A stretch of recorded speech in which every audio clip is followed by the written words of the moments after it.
जब हम कोई काम करते हैं तो कुछ समय बाद हमारा शरीर थकने लगता है और हमें ऊर्जा की ज़रूरत पड़ती है और शरीर के साथ साथ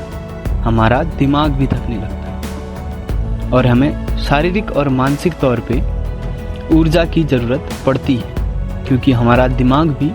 हमारे शरीर का एक हिस्सा है। हमारा दिमाग हमारे शरीर से अलग नहीं है। अगर हम कभी किसी काम को करने के लिए या किसी लक्ष्य के लिए किसी चीज से प्रेरणा लेते हैं और आगे बढ़ते हैं तो इसमें कोई भी गलत बात नहीं है। लेकिन अगर हमें बार बार मोटिवेशन की ज़रूरत पड़ती है तो ये हमारे शरीर में किसी चीज़ की कमी या किसी रोग का होना दर्शाता है, जिसकी वजह से हमारा शरीर बार बार थक जाता है और हम मानसिक तौर पे भी कमज़ोर पड़ जाते हैं। और दूसरा कारण हो सकता है कि हम खुद को उस लक्ष्य के काबिल नहीं समझते या हमारा काम अभी उस काबिल नहीं है, क्योंकि जब हम कोई सामान्य कार्य कर रहे होते हैं जिसमें हमें लगता है कि हम ये आसानी से कर सकते हैं,